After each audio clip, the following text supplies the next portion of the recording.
Hello all, ఎలా ఉన్నారు? Ladakh ride తర్వాత మళ్ళీ ఇప్పుడే వీడియో ముందుకు వచ్చాను. సో ఈరోజు మన కాన్సెప్ట్ ఏంటంటే, నాకు రీసెంట్గా ఒక 2 క్వైరీస్ వచ్చాయి నా ఫాలోవర్స్ నుంచి. సో టాపిక్ ఏంటంటే, బయట స్టేట్ నుంచి మనం కార్ కానీ బైక్ కానీ తీసుకుంటే ఏం చెక్ చేసుకోవాలి అని. సో ఇక్కడ మనకి ఏమవుతుందంటే ఎన్ఓసి ఇష్యూస్ వస్తున్నాయి.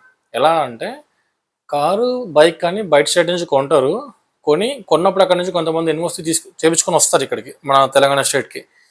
సో నువ్వు కొన్నప్పుడు వాళ్ళు ఎన్ఓసి ప్రొవైడ్ చేస్తామంటారు. సో వాళ్ళ దగ్గర ఉన్న ఎన్ఓసి ఇస్తారు. వాళ్ళు ఎప్పుడు ఎన్ఓసి తెచ్చారో మనకు తెలీదు. సో ఇప్పుడు జనరల్గా ఏంటంటే బయట నుంచి ఎన్ఓసి తీసుకొస్తే మనం 30 డేస్లో మన రెన్యువల్ మన దగ్గరికి ట్రాన్స్ఫర్ చేసుకోవాలి. లేదు అంటే 3 మంత్స్ వ్యాలిడిటీ ఉంటుంది. 3 మంత్స్ తర్వాత ఎవ్రీ మంత్కి మనం ఫైన్ పే చేయాలి.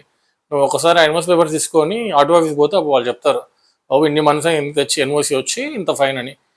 కొన్ని కేసెస్లో ఏంటంటే అది యాక్సెప్ట్ చేయరు, ఫ్రెష్ ఎన్ఓసి అడుగుతారు. ఫ్రెష్ ఎన్ఓసి అడిగినప్పుడు మనకు ఎవరైతే అమ్మారో వాళ్ళకి డైరెక్ట్ ఓనర్ కాంటాక్ట్ ఉంటే మనం అడిగి మళ్ళీ ఎన్ఓసి తెచ్చుకోవచ్చు.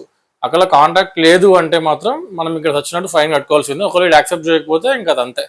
సో మనం వేరే స్టేట్ బైక్ కానీ కార్ కానీ కొనేటప్పుడు ఎన్ఓసి ఫ్రెష్దా లేదా చూసుకోవాలి. ఒకవేళ పాతదైతే వాళ్ళు ఫ్రెష్ ఎన్ఓసి ఇస్తారేమో అడగాలి. దాన్ని బట్టి మనం తీసుకోవాలి వేరే స్టేట్ బండ్లు.